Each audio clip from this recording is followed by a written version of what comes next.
তো আজকের আমাদের প্রথম ক্লাস এটা মলিকিউলার বায়োলজি। সবচেয়ে বেশি ইন্টারেস্টিং যদি কিছু থাকে এবং সবচেয়ে বেশি ইয়াংগেস্ট ফিল্ড যদি বলি আমরা বায়োলজি, সেটা হচ্ছে গিয়ে মলিকিউলার বায়োলজি। খুব রিসেন্ট ট্রেন্ড আজকাল মলিকিউলার বায়োলজি নিয়ে আমরা প্রায়শই শুনে থাকি যে প্রচুর ধরনের জিনিসপত্র এখন মলিকিউলার বায়োলজিতে ইউজ করা হয়।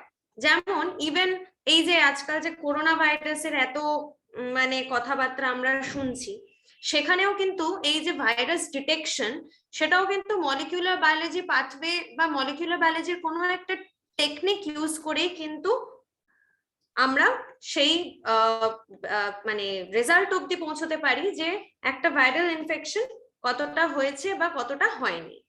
ঠিক আছে, তো আমাদের এখানে মলিকিউলার বায়োলজির ফার্স্ট যে জিনিসটা আমাদেরকে পড়তে হবে সেটা হচ্ছে কি বেসিসটা পড়তে হবে বা প্রিন্সিপালটা পড়তে হবে।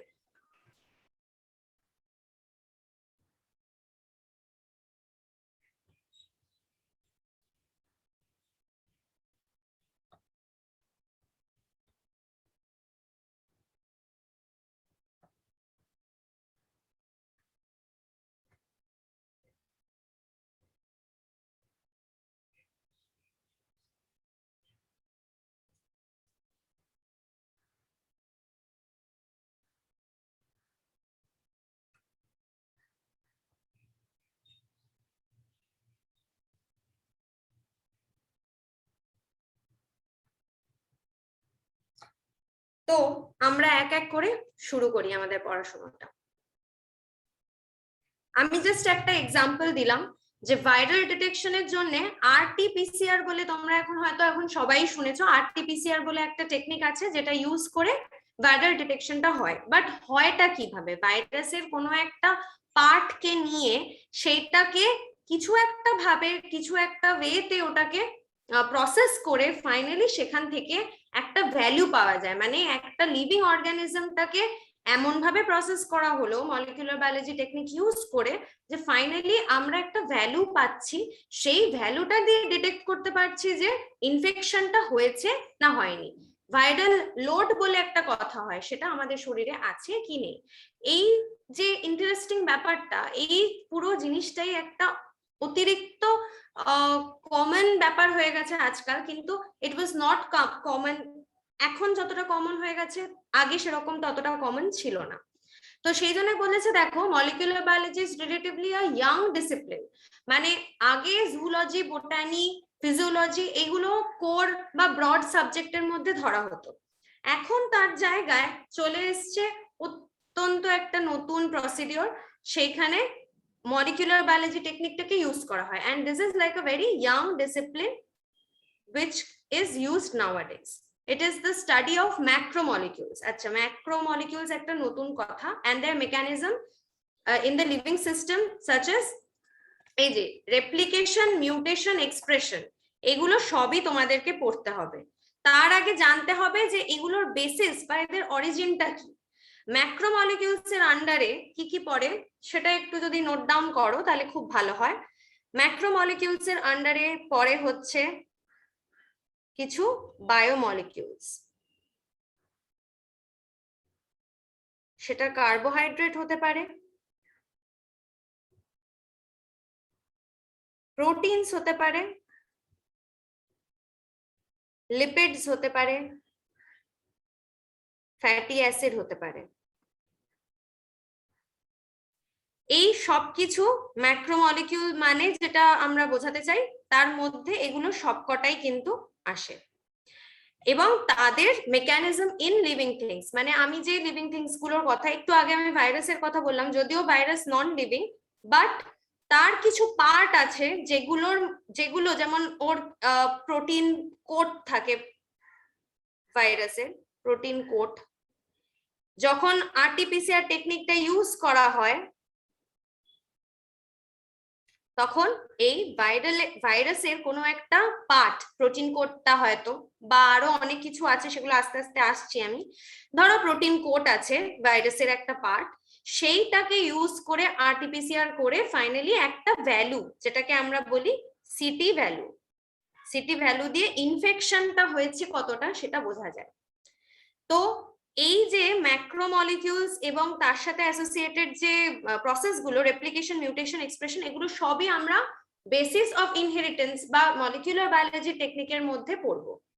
ওয়ারেন বিভার হচ্ছে একজন রেনাউন্ড সায়েন্টিস্ট যে early importance of the physical and chemical approaches two biology এই জিনিসটাকে ইন্ট্রোডিউস করিয়েছিল। মানে term molecular biology was actually coined by Warren Weaver. Warren Weaver was the person who coined the term molecular biology.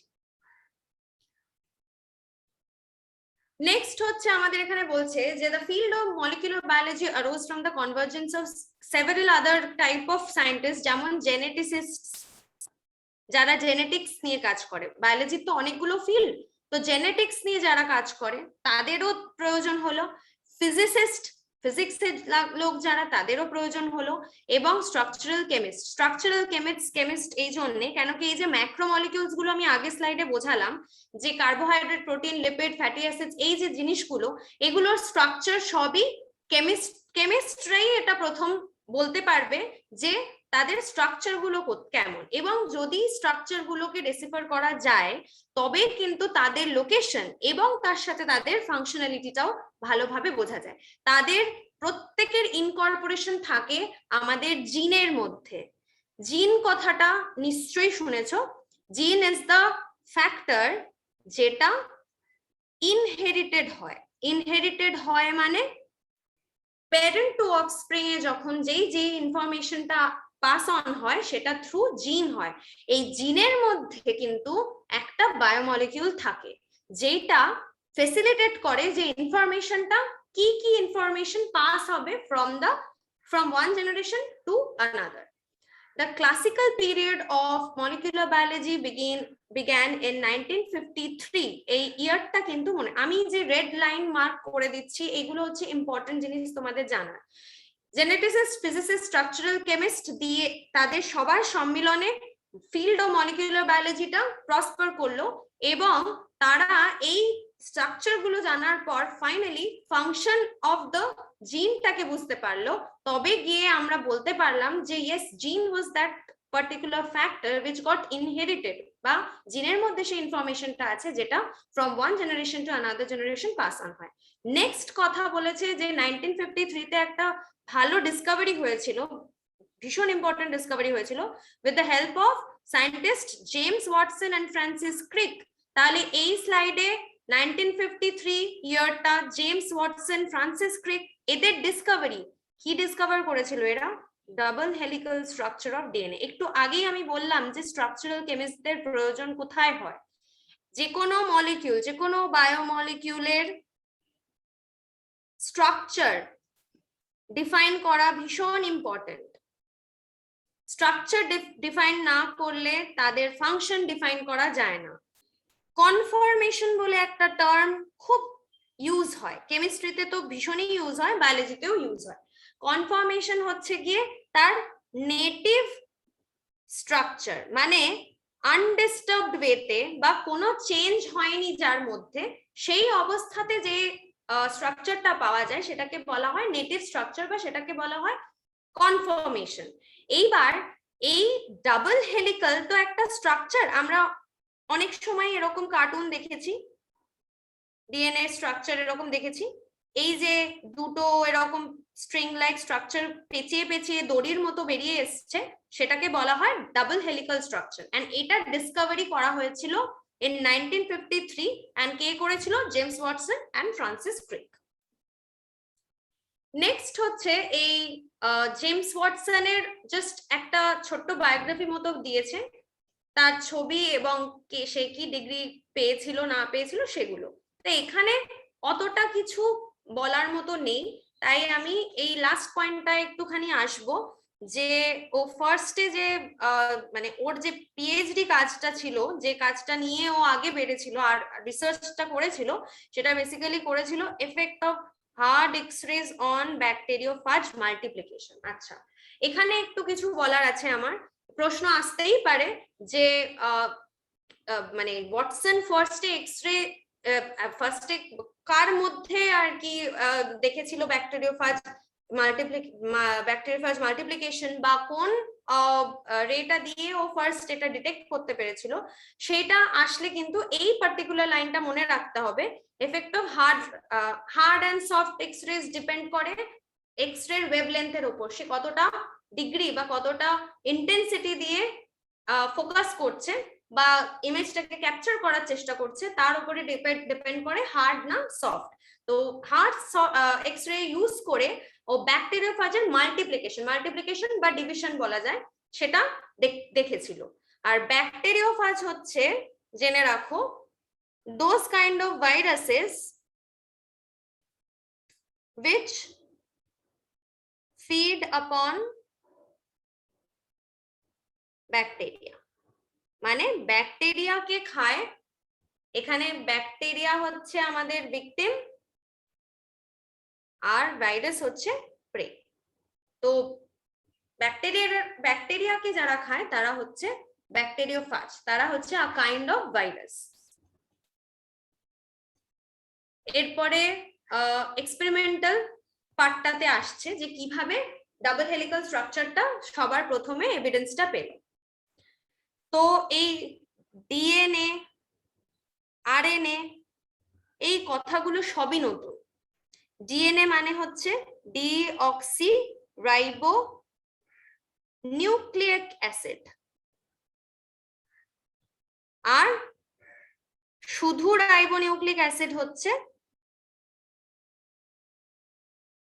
RNA. তো এই nucleic অ্যাসিডটা কোথায় থাকে? Nucleic অ্যাসিডটা থাকে হচ্ছে আইদার, মানে জেনেটিক মেটেরিয়াল কে যদি আমি দুভাগে ভাগ করি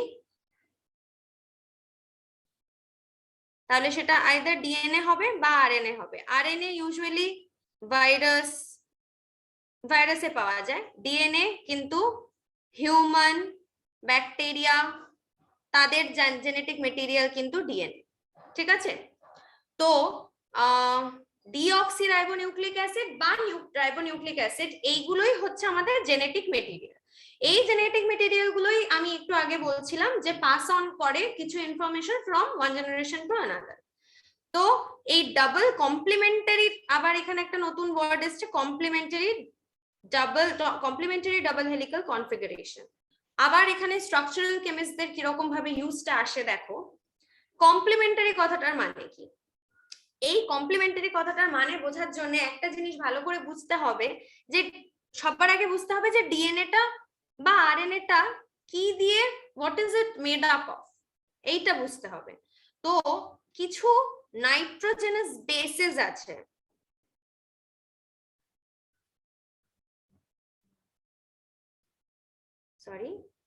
নাইট্রোজেনাস বেস। সেই বেস গুলো কি কি? অ্যাডেনাইন, গুয়ানিন,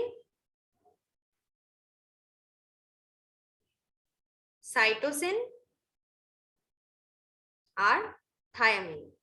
তাহলে আমাদের মোট কটা বেস হলো? চারটে নাইট্রোজেনাস বেস আছে। এবং কমপ্লিমেন্টারি কথাটার মানে হচ্ছে যে এর সাথে টি যুক্ত হয়, সি এর সাথে জি যুক্ত হয়, এন্ড এদের মধ্যে একটা বন্ড ফরমেশন হয়। সেই বন্ড ফরমেশনটা হচ্ছে হাইড্রোজেন বন্ড। খুব ইম্পর্টেন্ট। হাইড্রোজেন বন্ড এ আর টি এর মাঝখানে মাত্র থাকে দুটো, আর সি আর জি এর মধ্যে থাকে তিনটে। এবার একটা জাস্ট সিম্পল লজিক আমরা যদি ভাবি যে কোন জেনেটিক মেটেরিয়ালটা বেশি স্টেবল হবে। স্টেবল মানে কি? স্টেবল মানে আমরা সবাই জানি যেটাকে খুব একটা ইজিলি ভাঙাচোরা যায় না বা খুব একটা ওটাকে ডিস্টার্ব করা যায় না। তাহলে এখান থেকে একটা জিনিস খুব ভালো ক্লিয়ার হয়ে যাচ্ছে যে যত পরিমাণ সিজি কন্টেন্ট থাকবে, কেন কি এখানে তিনটে বন্ড আছে আর তিনটে হাইড্রোজেন বন্ডকে ভাঙা অনেক বেশি ডিফিকাল্ট দেন দুটো হাইড্রোজেন বন্ডকে ভাঙা। তাহলে একটা ডিএনএ সিকোয়েন্সের মধ্যে বা একটা আরএনএ সিকোয়েন্সের মধ্যে যত সি আর জি এর কন্টেন্ট বেশি হবে তত সেই ডিএনএটা এনরিচড বা সেই ডিএনএটার স্টেবিলিটি সবচেয়ে বেশি হবে। এন্ড যদি আমি শুধু ডিএনএ আর আরএনএ এর মধ্যে কম্প্যারিজন করি তাহলেও ডিএনএ বেশি স্টেবল। তার কারণ এই যে ডিঅক্সি, আর এখানে একটা ডিঅক্সি নেই। আরএনএ খুব আনস্টেবল, ভীষণই আনস্টেবল, বিকজ এই ডিঅক্সি এই জিনিসটা রয়েছে রাইবোনিউক্লিক অ্যাসিডের মধ্যে। ডিঅক্সি পার্ট একটা আছে। ডিঅক্সি মানে কি? অক্সিজেন যেখানে নেই, আর রাইবোতে অক্সিজেন পার্টিকুলারলি ওই পজিশনটাতে আছে। আমি স্ট্রাকচারে যখন যাব তখন আরো ভালো করে বুঝে যাব।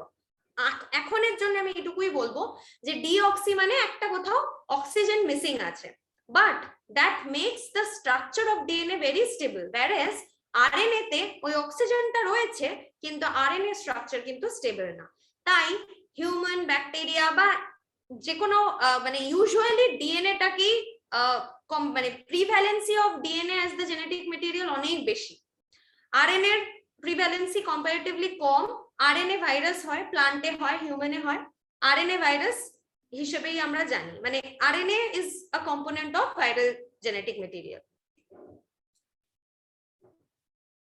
নেক্সট এখানে আগেরটাই আমরা যেরকম ওয়াটসনের ক্ষেত্রে পড়েছিলাম সেরকম এখানে ক্রিকের ব্যাপারেও কিছু জিনিস লেখা রয়েছে। আগের জন্য এক্সরে নিয়ে কাজ করে ব্যাকটেরিওফাজের মাল্টিপ্লিকেশনটা দেখেছিলেন। এখানে উনি 1954 এ এক্সরে ডিফ্র্যাকশন পলিপেপটাইড আর প্রোটিনস এর মধ্যে দেখেছিল। এটাও কিন্তু একটা বিশাল বড় ডিসকভারি। ডিফ্র্যাকশন, এক্সরে ডিফ্র্যাকশনটা তখনই পসিবল হয় যখন একটা ক্রিস্টালাইন স্ট্রাকচার থাকে। তো এই প্রোটিন আর পলিপেপটাইডস এইগুলোকে ও ক্রিস্টালাইন করে তারপর তার এক্সরে ডিফ্র্যাকশন করে সেখান থেকে ও কোনো একটা পার্টিকুলার জিনিস মানে একটা কোনো অবজেক্টিভকে অ্যাচিভ করেছিল। And then a critical influence in Crick's career was his friendship with James Watson, leading in 1953 the proposal of double helical structure of DNA and replication scheme. শুধু ডাবল হেলিক্যাল স্ট্রাকচারটা না, double helical স্ট্রাকচারটা কি facilitate করে সেটাও ওরা ডেসিফার করে গেছিল। ডাবল হেলিক্যাল স্ট্রাকচারের সুবিধাটা হচ্ছে যে ডিএনএ বা এই যে স্ট্র্যান্ড গুলোর কথা বলছে ডাবল হেলিক্যাল, যদি আমি ওরকম পেঁচে পেঁচে যদি না আঁকি, যদি দুটো স্ট্র্যান্ড আঁকি, তাহলে এই ডাবল হেলিক্যাল হওয়ার কারণটা কি, এন্ড এরা কিভাবে রেপ্লিকেশনে হেল্প করে। রেপ্লিকেশনটা ভীষণভাবে important for the sustenance, for the maintenance of the genetic material. DNA যদি একটাই হয়ে বসে থাকতো, একইভাবে বসে থাকতো, তাহলে কিন্তু it would not have been very much useful to us. But DNA replication হয়, তাই জন্যই কিন্তু কন্টিনিউটি অফ জেনারেশনটা একদম আমাদের রয়েছে। ঠিক আছে, এখানেও মোটামুটি জেমস আর ওয়াটসন আর ক্রিকের নোবেল প্রাইজ তারা কবে কি পেয়েছিলেন সেই নিয়ে লিখেছে। নোবেল প্রাইজের ইয়ার গুলো আপাতত নিটের জন্য ইম্পর্টেন্ট না, তোমাদের ইন্টারেস্ট থাকলে তোমরা পড়তেই পারো। ফোকাস করতে হবে আমাদেরকে কনসেপচুয়াল জায়গায়। একটা জিনিস আমাদেরকে জানতে হবে যে যখন মেন্ডেলকে তো বলা হয় যে জেনেটিক্স এর জনক, তো সেখানে ফাদার অফ জেনেটিক্স বলে গেছিল যে there are some factors regulating the pattern of inheritance, but ও কখনো জিন টার্মটা ইউজ করেনি। ওর কাছে ও জানতো না যে ও তো অ্যাকচুয়ালি ছিলই না, মানে ও তো বায়োলজিস্ট ছিলই না, ও ম্যাথামেটিশিয়ান ছিল। ও সেই পি প্লান্ট নিয়ে তাদের মধ্যে ক্রস করিয়ে, সেই জায়গাতেও আমরা আসবো, সেই তাদের মধ্যে ক্রসিং করিয়ে তারপরে একটা অঙ্ক, একটা পানেট স্কোয়ার মেথড বার করে সেই অঙ্ক কষে বার করে বলে দিয়েছিল যে এটা আমার বাপুর ডমিনেন্ট ক্যারেক্টার, এটা আমার রিসেসিভ ক্যারেক্টার, এই ফ্যাক্টরটা এই জিনিসটা ডিটারমাইন করে, এই ফ্যাক্টরটা আরেকটা অন্য কোনো জিনিসকে ডিটারমাইন করে। বাট জিন was the reason behind those inheritance, সেটা কিন্তু মেন্ডেল বলে যেতে পারেন। তারপরে এইটার উপরে আরো অনেক রিসার্চ করা হলো, এন্ড ফাইনালি দেখা গেল যে DNA বা deoxyribonucleic acid is the genetic material for at least majority of the organism, যেটা জাস্ট আমি একটু আগেই বললাম। এবার আমরা ডিঅক্সিরাইবোনিউক্লিক অ্যাসিড আর রাইবোনিউক্লিক অ্যাসিড এই দু ধরনের তো আমি বললাম যে নিউক্লিক অ্যাসিড পাওয়া যায় লিভিং সিস্টেমে, তাদের মধ্যে আমরা তাদের যে স্ট্রাকচারটা, তাদের স্ট্রাকচার নিয়ে একটুখানি ডিটেলসে পড়বো, কেন কি এটা আমরা চ্যাপ্টারটাই মলিকিউলার বায়োলজি, মলিকিউলার লেভেলে গিয়ে আমাদেরকে ভাবতে হবে। একটা ডিএনএ বা একটা আরএনএ সেটা চোখে দেখাই যায় না, একদমই দেখা যায় না, সেইটাকে আমরা তাদের মানে তাদের ইন্টারনাল স্ট্রাকচার মানে কোন লেভেলে আমরা পৌঁছে গেছি যে সেইটাকে নিয়ে আমরা রিসার্চ করছি বা সেটাকে নিয়ে পড়াশোনা করছি। আচ্ছা, এবার আমি খুব ভালো করে কয়েকটা কথা বলবো, মন দিয়ে শুনতে হবে। আমি বললাম যে ডিঅক্সি রাইবোনিউক্লিক অ্যাসিড, তো এই ডিঅক্সি রাইবোনিউক্লিক অ্যাসিড মানে ডিঅক্সি রাইবোনিউক্লিক অ্যাসিডটাকে আমি ভেঙে ভেঙে লিখলাম। একটা আমি বলেছি যে ডিঅক্সি মানে হচ্ছে গিয়ে অক্সিজেন, একটা অক্সিজেন কোনো একটা জায়গা থেকে মিসিং আছে। রাইবো মানে হচ্ছে এটা একটা রাইবোজ সুগার, সেখান থেকে শর্টে রাইবো লেখা হয়। এখানে দেখো এইটা যদি ডিএনএ হেলিক্যাল স্ট্রাকচার হয় আমাদের, তাহলে তার সুগার ফসফেট ব্যাকবোন হচ্ছে এই জায়গাটা, এই জায়গাগুলো, এই যে বাইরে যে গ্রুপগুলো দেখতে পাচ্ছি আমরা, সেই বাইরের পোর্শনটা আমাদের actually sugar phosphate backbone. Sugar phosphate মানে সুগারটা রাইবোজ, তার সাথে একটা প্লাস একটা ফসফেট গ্রুপ অ্যাড হয় যদি, তাহলে এইটা এই ফসফেট গ্রুপটা থাকার কারণে একটা কি সুবিধা হয়, একটা নেগেটিভ চার্জ পায় ডিএনএটা। তাহলে ডিএনএ এটা একটা ইনফরমেশন যে ডিএনএ যে চার্জটা সেটা নেগেটিভ। কেন না সুগার ফসফেট ব্যাকবোন, ওর ব্যাকবোনটা মানে আমি যদি ওপর থেকে জাস্ট এভাবে যদি সোজাভাবে দেখি ডিএনএটাকে, তাহলে আমি দেখবো ওটা সুগার ফসফেট ব্যাকবোন। ফসফেট যেহেতু ক্যারি করে মাইনাস চার্জ, তাই জন্য ওভারঅল চার্জটা হচ্ছে ওর নেগেটিভ চার্জ। তার সাথে কি থাকে দেখো, এই মাঝে মাঝে খুব মাইনিউট কয়েকটা লাইনস রয়েছে, এইটা হচ্ছে সেই বেস পেয়ারিং। আমি একটু আগেই কিন্তু বেস পেয়ারিংটা মেনশন করেছিলাম, এর সাথে টি, সি এর সাথে জি, সেই বেস পেয়ারিং গুলো এখানে কালারিং করে দেখানো হয়েছে। এবং এখানে আমি যে কথাটা বলেছিলাম সেটাই লেখা, অ্যাডেনিনের সাথে থাইমিন অলওয়েজ পেয়ার করে আর সাইটোসিনের সাথে অলওয়েজ গুয়ানিন। তাহলে এটা ক্লিয়ার হয়ে গেল। নেক্সট, এই যে আমি বলছিলাম যে ribonucleic acid also acts as genetic material in some viruses, so remember it. আগে আমি বলেছিলাম DNA most of the living অর্গানিজমে পাওয়া যায়, human bacteria the most common one, কিন্তু আরএনএ অ্যাজ জেনেটিক মেটেরিয়াল কিন্তু মোস্টলি ভাইরাসেসে পাওয়া যায়। And also RNA acts as a messenger and has additional role as adapter, structural and as catalytic molecule. এটা একটুখানি বুঝতে হবে। আরএনএ বেসিক্যালি ডিএনএ তো একটা সিকোয়েন্স হয়, ডিএনএ সিকোয়েন্স হয়, সেই ডিএনএ সিকোয়েন্সটা যখন একটা থেকে মানে ডাবল স্ট্র্যান্ডেড থেকে ভেঙে এখানে একটা হলো সেপারেশন, এখানে একটা সেপারেশন হলো, রেপ্লিকেশনে কি হয়, এইটা দুটো হয়ে যাবে, এইটা দুটো হয়ে যাবে, that is what we mean by replication. Replication মানে কি, কন্টিনিউ হচ্ছে, ডিভিশন হচ্ছে। তো সেই ডিএনএ সিকোয়েন্সটাকে যদি আমি ডাবল হেলিক্যাল স্ট্রাকচারটাকে দুটো স্ট্র্যান্ড যে ডাবল হেলিক্যাল স্ট্রাকচারে রয়েছে সেটাকে যদি আমি ভাগ করে দিই, তাহলে আফটার রেপ্লিকেশন কি হবে, দুটো জিনিস হবে, এখান থেকে একটা ডিএনএ বা আরেকটা পাবো, মানে বেসিক্যালি কি হলো, দুটো থেকে আমি চারটে স্ট্র্যান্ড করলাম পাবো, মানে পাতি ভাষায় এটাই বলা যায়, মানে 2 স্ট্র্যান্ডস থেকে আমি 4 স্ট্র্যান্ডস পেলাম। This is what we mean by replication. এরপরে পেয়ে আমার লাভটা কি হলো, ওকে তো ফাইনালি এই যে ডিএনএটা রয়েছে, ডিএনএ সিকোয়েন্সের মধ্যে তো জিনটার মধ্যে তো ইনফরমেশনটা রয়েছে, তাহলে এই জিন ইনফরমেশনটা কোথায় ফাইনালি গিয়ে এটা আমি দেখতে পাবো যে অ্যাকচুয়ালি কিছু একটা মানে আমাকে তো ডিএনএ আমি দেখতে পাই না, কিন্তু আমার শরীর চলছে, আমি আরো মানুষজনকে দেখতে পাচ্ছি যাদের শরীর চলছে, তাহলে কিভাবে চলছে শরীরটা, কোথায় গিয়ে এক্স্যাক্টলি এই জিনটা কাজে লাগে আমার, এদের ইনফরমেশন, জিনের ইনফরমেশনটা কি হিসেবে আমরা পাই, অবভিয়াসলি কোনো একটা ফাংশন হিসেবে, আমরা হাত পা নাড়াচ্ছি সেখানেও কিন্তু কোনো একটা জিন আছে রেসপন্সিবল, যেটা এটাকে করতে সাহায্য করছে। তো এই রেপ্লিকেশন প্রসেসটার পরে একটা প্রসেস হয়, সেটাকে বলা হয় হচ্ছে ট্রান্সক্রিপশন। ট্রান্সক্রিপশনে কি হয়, এই যে ডিএনএ সিকোয়েন্সটা রয়েছে, ডিএনএটা সিকোয়েন্সটা কনভার্ট হয়ে যায় ইনটু আরএনএ, এই যে ডিএনএ থেকে আরএনএ হলো, এই প্রসেসটাকে বলা হয় ট্রান্সক্রিপশন। তারপরে কি হয়, আরএনএ থেকে প্রোটিন হয়, আরএনএ থেকে প্রোটিন হয়, এই প্রসেসটাকে কি বলা হয়? ট্রান্সলেশন।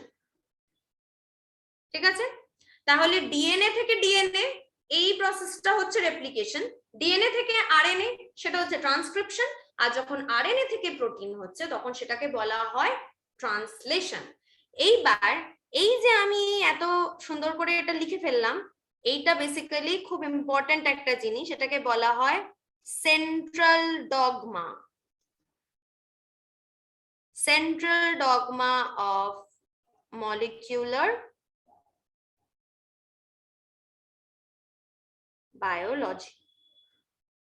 এ হচ্ছে আমাদের হর্তাকর্তা বিধাতা, এটা মনে রাখতেই হবে। ডিএনএ থেকে ডিএনএটাকে রেপ্লিকেশন বলে, ডিএনএ থেকে আরএনএটাকে বলে ট্রান্সক্রিপশন, এন্ড আরএনএ থেকে প্রোটিনটা হচ্ছে ট্রান্সলেশন। এন্ড এই যে আমি একটু আগে বললাম হাতের মুভমেন্ট বা আমাদের ইন জেনারেশন যে কোনো অ্যাক্টিভিটি, সেটা কিন্তু কোনো একটা প্রোটিন কন্ট্রোল করে, কিন্তু প্রোটিন অবধি পৌঁছতে হলে তো আগে ডিএনএ থেকে শুরু করতে হবে। তাহলে ডিএনএ রেপ্লিকেশন ট্রান্সক্রিপশন হবে, তবে গিয়ে ট্রান্সলেশন হবে, তবে গিয়ে প্রোটিন একটা ফাংশনাল বা একটা conformational protein structure maintain native structure ওয়ালা প্রোটিন আমরা পাবো, তার অ্যাক্টিভিটি থাকবে, তবেই হাত পা নাড়াতে পারবো। এটাই হচ্ছে গিয়ে বেসিক। তো RNA acts as a Messenger, মানে আরএনএ একটা ইনফরমেশন ক্যারি, ডিএনএ এর ইনফরমেশনটা এবার আরএনএ ক্যারি করছে। সাপোজ ডিএনএ একটা ইনফরমেশন, এই আমি হাত নাড়াবো, ডিএনএ বলছে আমি হাত নাড়াতে চাই, তো ডিএনএ এর হাত নাড়াবো এই সিকোয়েন্সটা, এই যে ইনফরমেশনটা, এই ইনফরমেশনে যে সিকোয়েন্সটা ইনফরমেশনটা রয়েছে, সেই সিকোয়েন্সটা পাস অন হয়ে যায় আরএনএ তে, সেটাকে বলে Messenger RNA. Messenger RNA, Messenger RNA এর কাজ কি? ডিএনএ বলেছে হাত নাড়াবো, মেসেঞ্জার আরএনএও বলছে আমি হাত নাড়াবো, তারপরে কি হলো? ট্রান্সলেশন হলো। মেসেঞ্জার আরএনএ আবার ইনফরমেশনটাকে পাস অন করলো এমন ভাবে, in such a way such that প্রোটিনটা ফাইনালি যেটা তৈরি হলো সেটা হেল্প করছে আমাদের হাত নাড়াতে। তাহলে বোঝা গেল যে RNA actually acts as a messenger, it has a additional role of an adapter. Adapter মানে কি? অ্যাডাপ্টার কি করে? এই যে আমরা প্লাগ চার্জ দিই, আমরা যে একটা চার্জার থাকে, সেই চার্জারটার যে উপরের পোর্শনটা প্লাগের সাথে আমরা অ্যাটাচ করি, সেই অ্যাডাপ্টারটা কি করছে? কারেন্টটাকে পাস হতে হেল্প করছে না? এক্স্যাক্টলি আরএনএ এরও কাজটা সেম, এন্ড স্ট্রাকচারাল ওর স্ট্রাকচারাল ফাংশনও আছে, তার সাথে ক্যাটালাইটিক কাজও আছে। এই অ্যাডাপ্টারটা তো বুঝিয়ে দিলাম, স্ট্রাকচারাল এন্ড ক্যাটালাইটিক মলিকিউলটা কিরকম কাজে দেয় সেটা আমরা যখন ট্রান্সলেশনটা বিস্তারিতভাবে পড়বো, তখন আমরা দেখবো যে আরএনএ এক্স্যাক্টলি কিভাবে স্ট্রাকচারালি এন্ড ক্যাটালাইটিক্যালি হেল্প করে to produce a protein, a functional protein which will help you in performing a specific function. বাহ, এখানে একটা সুন্দর মেসেঞ্জার আরএনএ ছবি দেওয়া রয়েছে।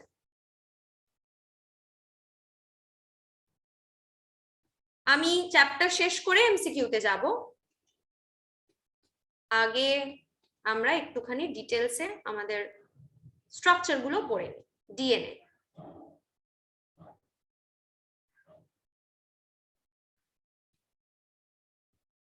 ওকে, so DNA or deoxyribonucleic acid is a helically twisted heteropolymer or deoxyribonucleotides.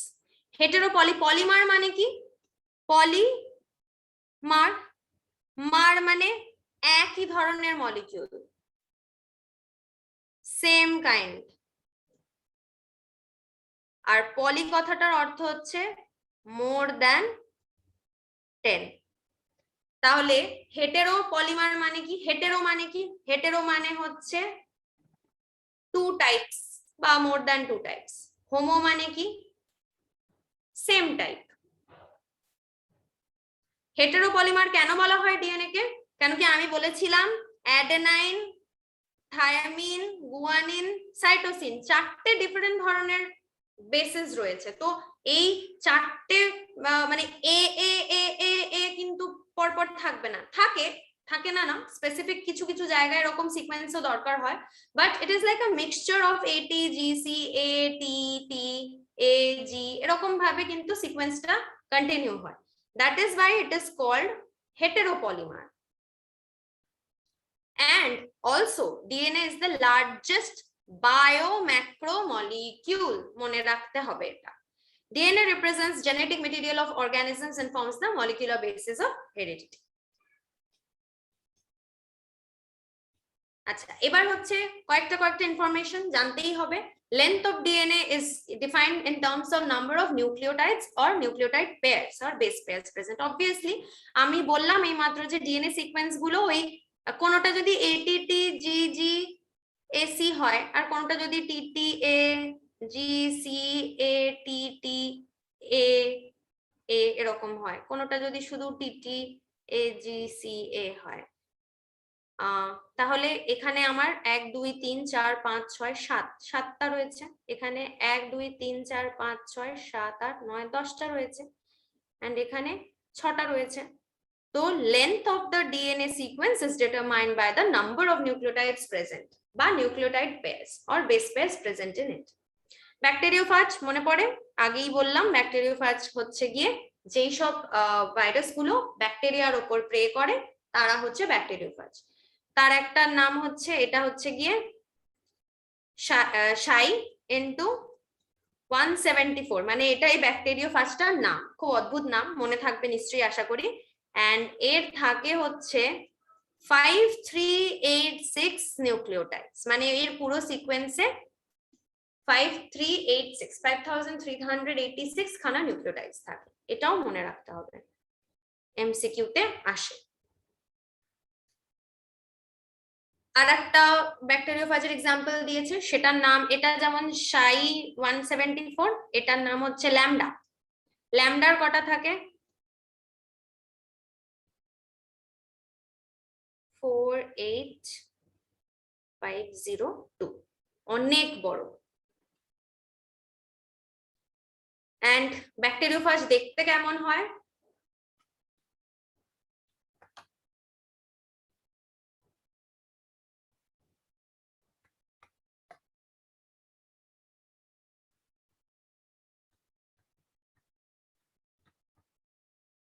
আমি একটু আগেই বলছিলাম ব্যাকটেরিওফাজের বা একটা ভাইরাসের কি রকম স্ট্রাকচার হতে পারে। একটু ডিটেলসে যাই এটার, কেন কি মনে রাখতে হবে।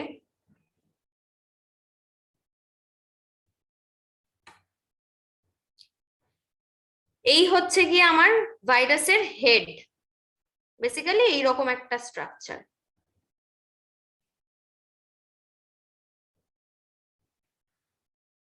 খুব সিম্পল ভাবে আঁকলাম, এইটাকেই একটু সিম্পল ভাবে আঁকলাম। এই জায়গাটাকে বলা হয় হেড।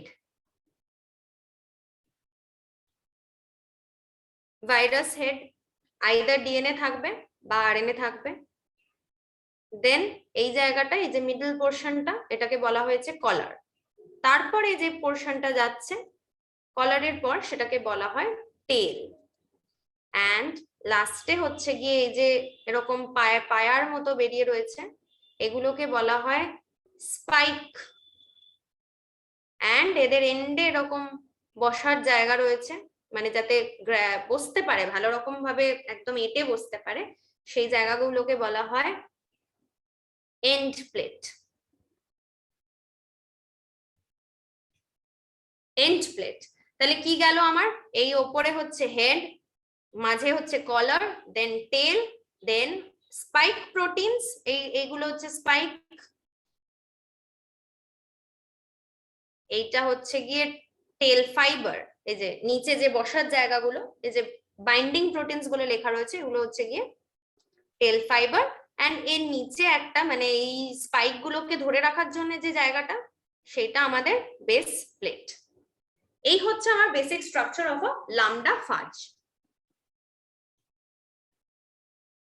এই কন্টিনিউ হচ্ছে ডিএনএ এর সিকোয়েন্সের লেন্থটা।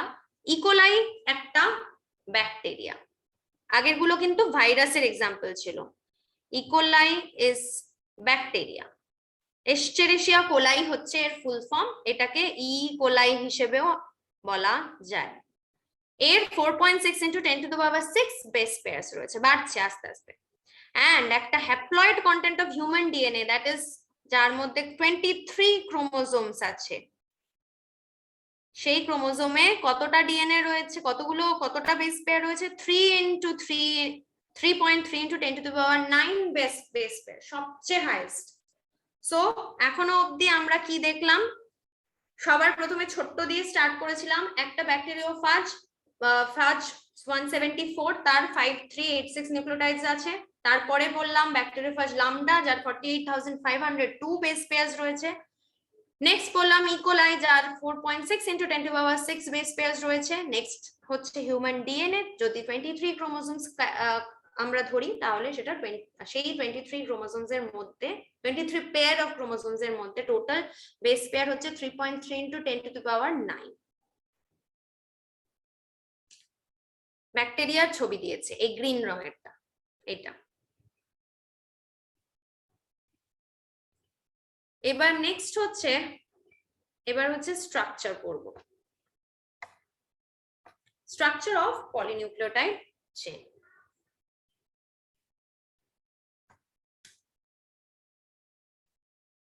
Nucleotides of nucleic acid. একটু আগেই আমরা নিউক্লিওটাইড মানে আমি নাইট্রোজেনাস বেস বলেছিলাম,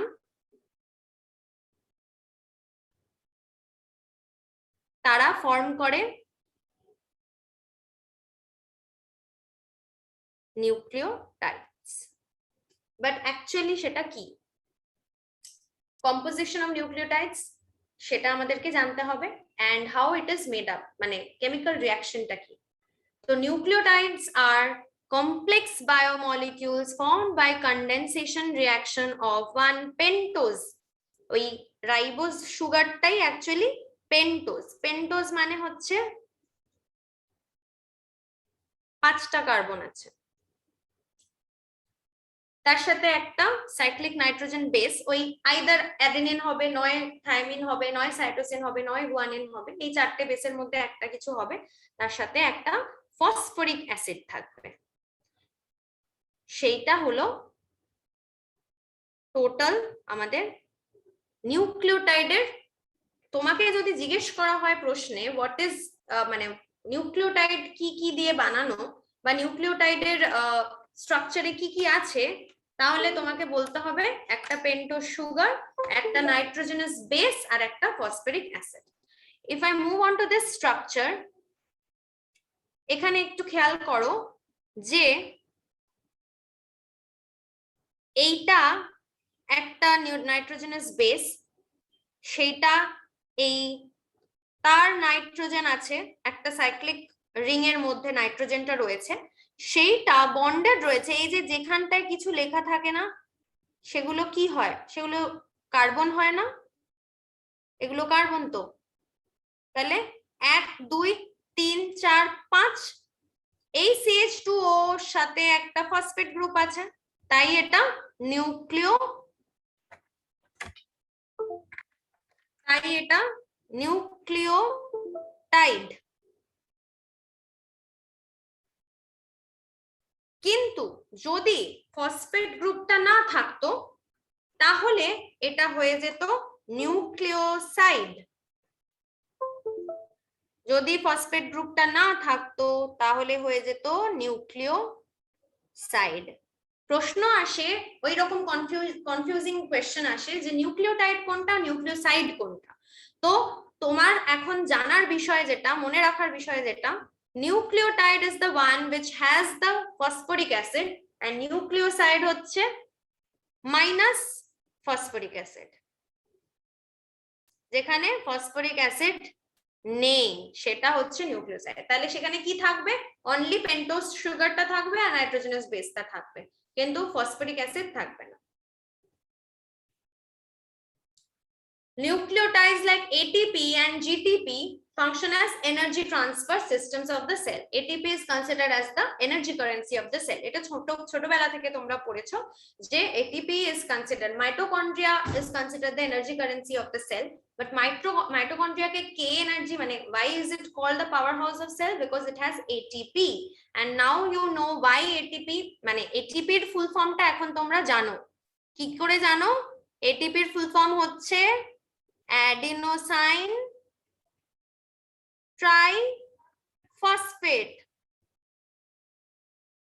adenosine মানে অ্যাডেনিন বেস, এটা একটা নিউক্লিওটাইড, তার মানে এটা একটা অ্যাটাচ রয়েছে রাইবোজ সুগারের সাথে, এবং এর মাথাতে CH2 তে 3টে ফসফেট আছে, তাই ট্রাইফসফেট। তাহলে এটিপি বা জিটিপি, জিটিপি হচ্ছে, জিটিপির ফুল ফর্ম হচ্ছে গুয়ানোসিন। জাস্ট অ্যাডেনিন বেসটা চেঞ্জ হবে এখানে, অ্যাডেনিনের জায়গায় যদি গুয়ানিন হয় তাহলেই নাম চেঞ্জ হয়ে গুয়ানোসিন ট্রাইফসফেট হয়ে যাবে। Both acts as energy currency of the cell. Nucleotides of nucleic acid function as information transfer of the cell. এটা আর নতুন করে কিছু বলার নেই, আমি অলরেডি বললাম যে ডিএনএ সিকোয়েন্স, তাহলে আমি যদি সামারাইজ করি তাহলে আমি বলতে পারবো যে ডিএনএ সিকোয়েন্সের মধ্যে কি থাকে, এই যে নাইট্রোজেনাস বেস গুলো থাকে, এদের পলিমার মানে নাইট্রোজেনাস বেসের পলিমার থাকে, তাই পলিনিউক্লিক অ্যাসিড। সেই সিকোয়েন্সটার মধ্যেই হচ্ছে প্রত্যেকটা মানে কিছু একটা প্রোটিনকে কোড করে, কোড করে মানে ওই কোড কথাটার মধ্যে ইনফরমেশনটা লুকিয়ে রয়েছে যে এক্স্যাক্টলি কোন প্রোটিনটাও সিনথেসাইজ করবে so as to properly function. হাত নাড়ানোর প্রোটিন আলাদা, পা নাড়ানোর হয়তো একই, কিন্তু আমি বলছি ধরো হাত নাড়ানোর প্রোটিন একটা, ডাইজেশন করার জন্য প্রোটিন একটা অন্যরকম, মেমোরির জন্য অন্যরকম, তো প্রত্যেকটার জন্য আলাদা আলাদা সিকোয়েন্সের মধ্যে আলাদা জিন আছে যেটা responsible for each and every specific function. এবার পেন্টোজ সুগারটা একটু ডিটেলসে বলছে। পেন্টোজ সুগার যে ডিঅক্সিরাইবোজ সুগার, সেখানে সেটার ইয়ে হচ্ছে মানে কেমিক্যাল ফর্মুলা হচ্ছে C5H10O4।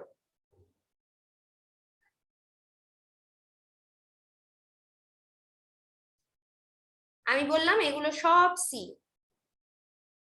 তাহলে 5টা সি, 1 2 3 4 5, 1 2 3 4 5, ঠিক আছে। H10 প্রত্যেকটার সাথে H রয়েছে জুড়ে, এখানে তো আছেই, CH2 হয়ে গেল। একটাই শুধু ডিফারেন্স, এই পজিশনে একটা H আর একটা OH হওয়া উচিত ছিল, তার বদলে OH না হয়ে H বন্ড H আছে, ঠিক আছে। এই কারণে এইখানে ওটা মিসিং হওয়ার কারণে এটা হয়ে যায় ডিঅক্সি।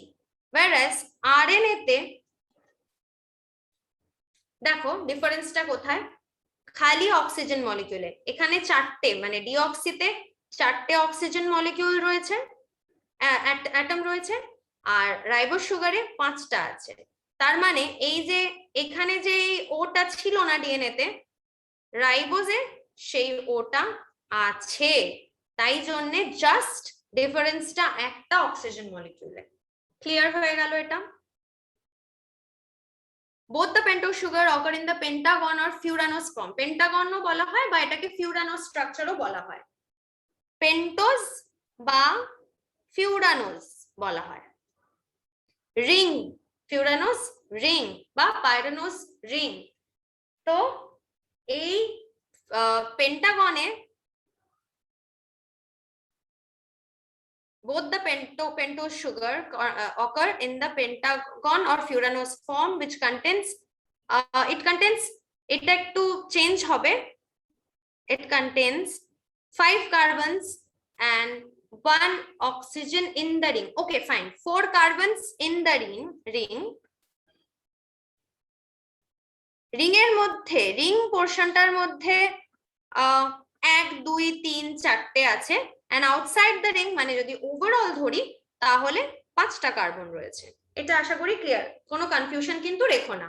ওভারঅল পাঁচটাই, তাই জন্যই নাম pentose. But within the ring structure, এই যে সাইক্লিক রিং স্ট্রাকচারটা রয়েছে সেখানে কিন্তু 1 2 3 4টে কার্বন আছে, একটা কার্বন উপরে রয়েছে, অ্যাবাভ দ্য প্লেন রয়েছে, তাই জন্য 5 নম্বরটাকে রিং এর পার্ট ধরা হয়নি। আর অক্সিজেন, এই যে একটা অক্সিজেন এখানে রয়েছে ইন দ্য রিং স্ট্রাকচার।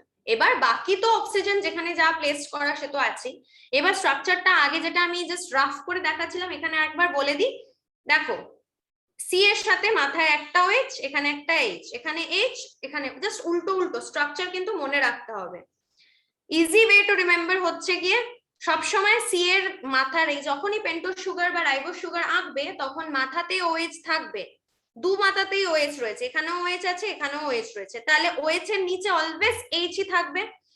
তার ঠিক পরে মানে সেকেন্ড, এটা ফার্স্ট কার্বন হলো, সেকেন্ড কার্বনে উল্টো হবে, ওএইচটা নিচে হবে এইচটা উপরে হবে। রাইবোজ যেখানে বলা হয়েছে সেই রাইবোজ সুগারের স্ট্রাকচার কিন্তু এইচ আবার এইটাই রিপিট হবে, 2 এর সেকেন্ড কার্বনে যা আছে থার্ড কার্বনেও এক্স্যাক্টলি সেমই থাকবে, এন্ড ফোর্থ কার্বনে নিচে এইচ এন্ড উপরে CH2OH আছে। আর ডিঅক্সিরাইবোজে জাস্ট ডিফারেন্সটা কোথায় তুমি দেখে নাও। সেকেন্ড নাম্বার, আমি আগেরটাতে 3 নম্বরে দেখাচ্ছিলাম মোস্ট প্রবাবলি, সেইটা হবে তোমার 2 dash instead of 3 dash it should be 2 dash deoxyribose. যদি পুরো কথাটা বলি তাহলে হচ্ছে 2 ড্যাশ ডিঅক্সিরাইবোনিউক্লিক অ্যাসিড। এখানে একটাই চেঞ্জ হবে, সেটা হচ্ছে ইনস্টেড আমি এখানে দেখাচ্ছিলাম, এখানে আমি একটু কারেকশন করে দিই।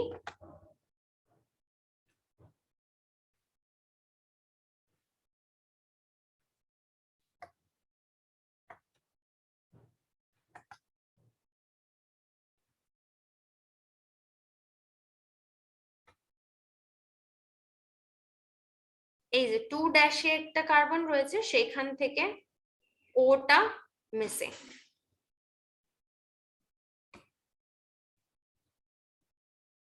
হ্যাঁ, তো এখানে দেখো এই স্ট্রাকচারে ওটা 2 ড্যাশ কার্বনে আছে, 2 ড্যাশ বলে পজিশন বাই সেই ড্যাশ গুলো আসে, 1 ড্যাশ 2 ড্যাশ 3 ড্যাশ ওইভাবেই লেখা রয়েছে, কার্বনের নাম্বারিং দেওয়া রয়েছে। তো 2 ড্যাশ পজিশনে রাইবোজ, শুধু রাইবোজে ওএইচটা আছে, মানে এটা আমার রাইবোনিউক্লিক অ্যাসিড ফর্মেশনে হেল্প করবে। আর ডিঅক্সি রাইবোনিউক্লিক অ্যাসিডে কি আছে, 2 ড্যাশে ওটা নেই, শুধু এইচ রয়েছে, উপর নিচে দুদিকেই এইচ, বাকি পুরো স্ট্রাকচারটা same.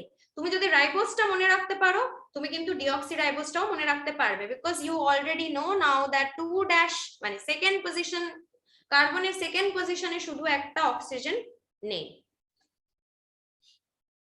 In deoxyribose sugar, the hydroxyl groups are found only on carbon atoms 1 dash 3 dash and 5 dash. তাহলে এটাও আমাদের ইজি হয়ে গেল। আমাকে যদি, আমি একটু আগেই বলছিলাম যে কিভাবে মনে রাখতে হবে, তাই আমি বলছিলাম যে এই প্রথমটা আর এই লাস্টেরটা আমি জানি যে ওএইচ আছে, আর একটা পজিশন মনে রাখতে হবে, সেটা হচ্ছে থার্ড নম্বর পজিশন। তাহলে কার্বন ডিঅক্সিরাইবোজ সুগারের কার্বন পজিশন, কার্বনের হাইড্রক্সিল গ্রুপের position in the carbon atoms হচ্ছে কি কোন কোন জায়গায়, 1 3 আর 5 এ। ক্লিয়ার? বাকি স্ট্রাকচার একদম সেম। যদি OH উপরে হয় তাহলে নিচে H হবে, সেকেন্ড পজিশনে যদি এটা ডিঅক্সি, যেহেতু আমরা ডিঅক্সি পড়ছি তাই এখানে ডিঅক্সি, দুটোই H হবে। আর যদি এটা রাইবোজ হতো তাহলে এখানে একটা OH হতো, দ্যাটস ইট। এন্ড বাকি স্ট্রাকচার কিন্তু সেম, 3 পজিশনে আবার একটা OH এন্ড ফাইনালি 5th পজিশনে OH আছে। আর ডিঅক্সিরাইবোজ সুগারে কি হচ্ছে, 2 dash carbon atom is replaced by hydrogen. In ribose sugar কি হলো, তাহলে একটা পজিশন ইনক্রিজ হবে, ওখানে আগে স্ট্রাকচারে আমরা দেখেছিলাম যে 2 ড্যাশে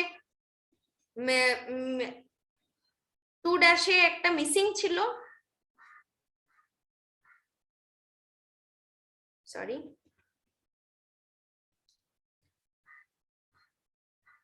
হ্যাঁ 2 ড্যাশে আমি দেখেছিলাম মিসিং ছিল একটা অক্সিজেন, রাইবোজে কি হবে সেকেন্ড পজিশনেও থাকবে, তাহলে আমার 1 3 5 এর জায়গায় রাইবোজ সুগারে কি হবে 1 2 3 and 5, চারটে পজিশনে হলো। দেখো এখানে খুব সুন্দর করে এখানে লেখা রয়েছে OH ওপরে মানে 1 নম্বর পজিশনে, 2 নম্বর পজিশনে, 3 নম্বর পজিশনে আর 5 নম্বর পজিশনে। OH এর নিচে অলওয়েজ H থাকবে, তাই তুমি যদি OH এর পজিশন গুলো মনে রাখতে পারো, OH বা হাইড্রক্সিল গ্রুপ যাই বলো, সেই পজিশন গুলো যদি মনে রাখতে পারো, তুমি বাকি স্ট্রাকচারটাও খুব ইজিলি এঁকে ফেলতে পারো। নাইট্রোজেনাস বেস আমি একটু আগেই বলছিলাম, nitrogen containing heterocyclic compound. Heterocyclic compound মানে একটা স্ট্রাকচার এখানে দেখো, আগে স্লাইডে আমি বলে দিই একটু।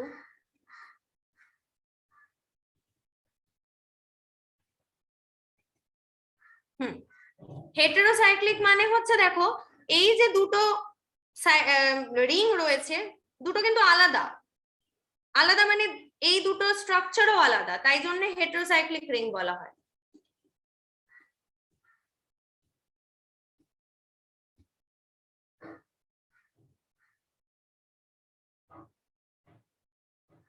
তাহলে they are nitrogen containing, nitrogen তো আমরা সাইক্লিক রিংটাতে দেখতেই পেয়েছিলাম, they are nitrogen containing heterocyclic compounds, nitrogen containing heterocyclic, and there are two types. একটা হচ্ছে পিউরিন, নাইট্রোজেন বেসকে যদি ভাগ করি তাহলে একটা হয় আমাদের পিউরেন্স, আর একটাকে বলা হয় পিরিমিডিন।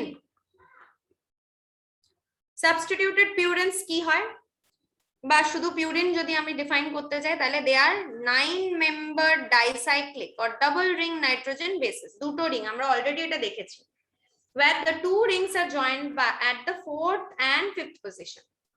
আচ্ছা, সবচেয়ে ইজি ওয়েতে মনে রাখার জিনিস হচ্ছে, পিউরিন কথাটা ছোট কিন্তু এর রিং গুলো বড় বড়, মানে দুটো বড় রিং রয়েছে, ডাবল রিং রয়েছে। পিরিমিডিন এর কিন্তু নামটা বড় কিন্তু এর রিং ছোট। তাহলে যদি বলতে হয়, মানে যদি স্ট্রাকচার ডিফারেন্সিয়েট করতে বলা হয়, তুমি যদি দেখো যে দুটো রিং বড় বড় রয়েছে, তাহলে সেটা তুমি অ্যাসোসিয়েট করবে উইথ পিউরিন বেস, মানে পিউরিন বেস যেগুলো সেগুলোর সাথে তুমি অ্যাসোসিয়েট করবে। আর পিরিমিডিন হচ্ছে তারা যাদের রিং অত কমপ্লেক্স নয়, তারাও তাদের মধ্যে তাদের স্ট্রাকচারেও রিং আছে, কিন্তু purine has a has more bigger Rings. আচ্ছা, এই পিউরিনস এর ক্ষেত্রে নাইট্রোজেনটা 1, 3, 7 আর 9th পজিশনে আছে। পিউরিনসের দু ধরন হচ্ছে, একটা হচ্ছে অ্যাডেনিন আর একটা হচ্ছে গুয়ানিন। তাহলে পিউরিন চারটে বেসের মধ্যে এটি জিসির মধ্যে এটি চলে গেল আমার পিউরিনে। both of them occur in nucleotides of DNA and RNA. তুমি দেখো স্ট্রাকচার গুলো কি বলেছিল আগের স্লাইডে, আমি কি পড়লাম, কোথায় কোথায় কোন কোন জায়গায় স্ট্রাকচারে থাকে আমাদের নাইট্রোজেন গুলো। 1, 3, 5, 7, এই 1, 3, 7, 9, 1, 3, 7, 9।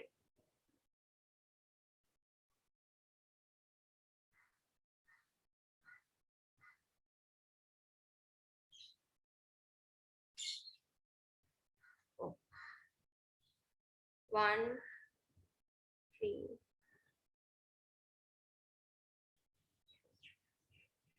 1, 2, 3, 4,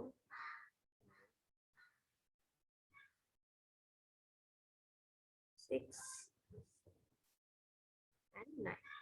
ঠিক আছে, তো তাহলে এখান থেকে আমরা জানছি যে অ্যাডেনাইন আর গুয়ানিনে 1, 3, 5, 7 আর 9 জাস্ট অড নাম্বার গুলো, সাইক্লিক রিং এর জাস্ট অড নাম্বার পজিশন গুলোতে নাইট্রোজেন পাওয়া যায়, both in adenine and guanine. আর আমি আরেকটা কথা বললাম যে পিউরিন নামে ছোট বাট এদের রিং গুলো বড় বড়।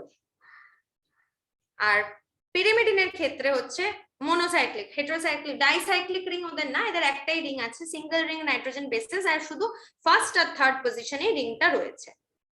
তাহলে এখানে monocyclic and first and third position. এখানে 3 ধরনের আছে, সাইটোসিন আর থাইমিন তো আমরা আগেই পড়ে নিলাম, কিন্তু ইউরাসিলটা আমরা এখনো ডিসকাস করিনি। ইউরাসিলটা এক্সক্লুসিভলি আরএনএ স্ট্রাকচারে পাওয়া যায়, থাইমিনের বদলে অ্যাকচুয়ালি ইউরাসিলটা পাওয়া যায় আরএনএ তে। Cytosine is common to nucleotides of both DNA and RNA. সাইটোসিনের কেমিক্যাল স্ট্রাকচার দেওয়া হয়েছে, তোমাদেরকে যদি মনেই রাখতে হয় তাহলে শুধু এই কেমিক্যাল ফর্মুলাটা মনে রাখবে, C4H5N3O, আর thymine is found in only in deoxynucleotide. একটু আগেই জাস্ট যেটা বললাম, শুধু ডিএনএ তেই থায়ামিন পাওয়া যায়। এগেন স্ট্রাকচারটা দেখো, C5H6N2O2। Uracil is only found in ribonucleotides. এই থায়ামিনের বদলে ইউরাসিল শুধুই আরএনএ তে পাওয়া যায়। And 5-methyl uracil is another name for thiamine. Just কিছুই না, আরএনএ তে যেটা হয়, জাস্ট থায়ামিনের স্ট্রাকচারটা মডিফাই হয়ে গিয়ে এখানে 5th পজিশনে একটা মিথাইল গ্রুপ লেগে যায়। That is what makes all the difference. 5th পজিশনে যে CH3 গ্রুপটা লেগে যায়, সেইটাই ফর্ম করে 5-methyl uracil। সেইটা যেটা দিয়ে আরএনএ তে পাওয়া যায়, সেই 5-methyl uracilটাই হচ্ছে গিয়ে another name for thiamine. So basically they are the same thing, but their location is separate. uracilটা পাওয়া যায় আমাদের রাইবোনিউক্লিক অ্যাসিডে, আর এই থায়ামিনটা পাওয়া যায় হচ্ছে ডিঅক্সি রাইবোনিউক্লিক অ্যাসিডে।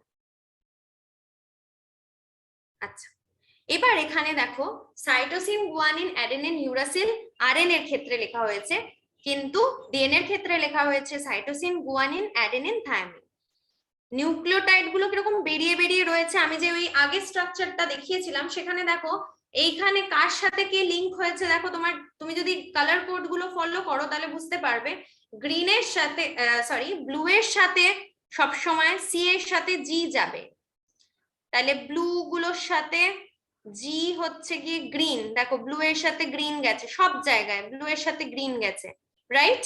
অ্যান্ড অ্যাডেনাইনের সাথে সবসময় থায়ামিন গেছে। অ্যাডেনাইনের কালার কোড হচ্ছে ইয়েলো, ইয়েলোর সাথে সবসময় রেড গেছে, ইয়েলোর সাথে রেড গেছে সব জায়গায়, ঠিক আছে? বাইরের জায়গাটা হচ্ছে গিয়ে সুগার ফসফেট, ভেতরের ইন্টেরিয়রে বেঁধে বেঁধে রয়েছে, মানে এরকম কি বলে ওটাকে, পাজলের মতো ফিট করে রয়েছে হচ্ছে ATGC বেস পেয়ার। এন্ড শুধু ডিফারেন্সটা আরএনএ তে এই ইউরাসিলে, এন্ড ডিএনএ তে যেটা থায়ামিন। ফসফরিক অ্যাসিড আমরা জানি H3PO4 বা PO4 3- provides the final covalent charge। আমি বলেইছিলাম এটা ফাইনাল কোভ্যালেন্ট একটা চার্জ ক্যারি করে যেটা নেগেটিভ, এন্ড অলসো একটা ভালো ওর ইউটিলাইজেশন কিসে আছে, নেগেটিভ চার্জ হওয়ার ফলে একটা কোভ্যালেন্ট বন্ড ফর্ম করে that connects the sugar in the series. মানে পরপর এই যে আমি বলেছিলাম না যে CH2OP, এই পি এর এই সাইডে একটা ফাঁকা রয়েছে বন্ড করার জায়গা, এখানে আবার একটা নতুন কোন সুগার আসবে which will carry a base। বোঝা গেল? CH2OP এটা অন্য কোনো একটার মানে হ্যাঁ,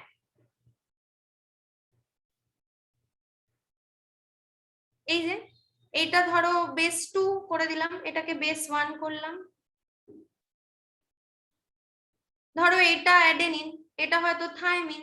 এরপরে এরকম ভাবে যদি চেনটা কন্টিনিউ করে তাহলে adenine, thymine, guanine, cytosine. Facilitate কে করে, কানেক্ট কে করে, এই যে PO4 3-। The backbone of a nucleic acid strand is a chain of alternating phosphate sugar molecule। Just আমি যেটা এখানে ডায়াগ্রামেটিক্যালি দেখালাম সেটাই এখানে ওরা ইংলিশে সেন্টেন্স করে লিখে দিয়েছে। In phosphoric acid, there are 3 hydroxyl groups and 1 oxygen attached to the central phosphorus. PO4 3-, PO4 3-, P centrally placed, 4টে O, 1 2 3 4, OH মানে যেখানে যেখানে জায়গা রয়েছে আর কি বন্ড ফর্মেশন করা, সেখানে সব H গুলো এসে লেগেছে। এন্ড এইটা ডাবল বন্ড, একটা ডাবল বন্ড রয়েছে, সেখানে আর কিছু জায়গা নেই, তাই O বন্ডেড রয়েছে। এখান থেকে হাইড্রোজেনটা যদি লস হয়ে যায় তাহলে O- হয়ে যাবে, প্রত্যেকটা থেকেই যদি লস হয় O- হয়ে যাবে, প্রত্যেকটা থেকেই যদি লস হয় O-, তাহলে কি হলো PO4 3-। that is how it comes।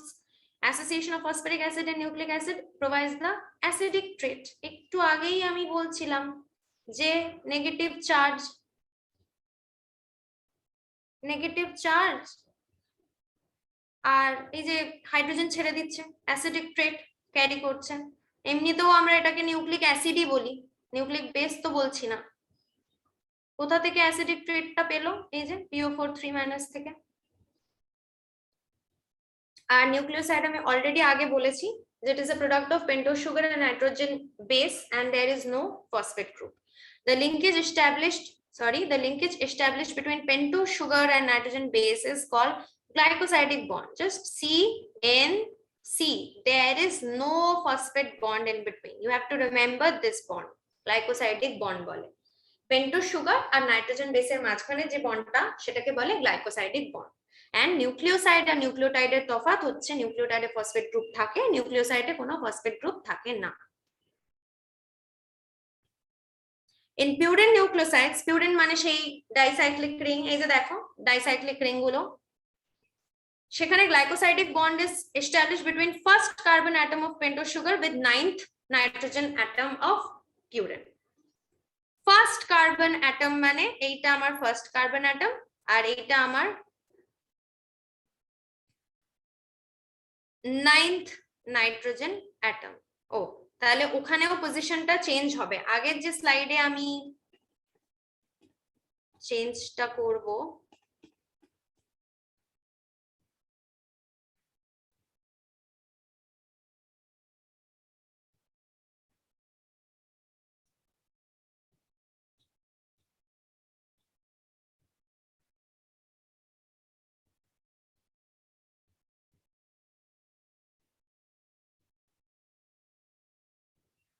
ওকে এই যে এখানে হচ্ছে গিয়ে উল্টো ঘুরবে আর কি।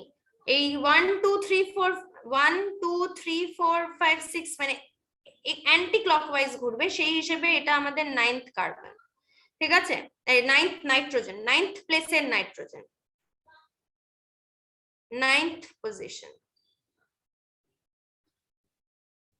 এটাই বন্ড করে, গ্লাইকোসাইডিক বন্ড করে, যেটা এক্ষুনি পড়ছিলাম। পজিশন গুলো প্রায়শই গুলিয়ে যায়, তাই এটা একটুখানি মন দিয়ে পড়তে হবে।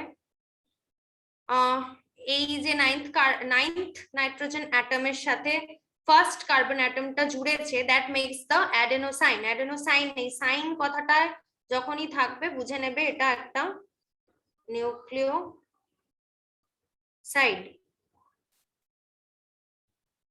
গুয়ানোসিনের ক্ষেত্রেও তাই, 9th নাইট্রোজেন অ্যাটমের সাথে ফার্স্ট কার্বন অ্যাটমটা অ্যাটাচ হয়েছে। In pyrimidines, the glycosidic bond is established between first carbon of pentose sugar with first nitrogen atom of, ওটা তো monocyclic ring না, তো ওদের এত ঝামেলাই নেই। তাই first carbon atom of pentose sugar with first nitrogen atom of the pyrimidine. Depending upon the pentose sugar involved, nucleosides are of two types, একটা ribonucleosides, একটা deoxyribonucleosides। জাস্ট কিছুই না। এখানে দেখো আগেরটা অ্যাডেনোসাইন, এই আইএনই পেছনে থাকলেই সেটা নিউক্লিওসাইডের প্রমাণ, মানে বুঝে যাবে সেটা নিউক্লিওসাইড মিন করা হচ্ছে। সাইটোসিন, তাই জন্য সাইটিডিন নাম। ইউরাসিল বেস, তাই জন্য ইউরিডিন নাম। বেস যা হবে উপরে তার উপরে নামটা ডিসাইডেড হয়, as simple as that। ঠিক আছে।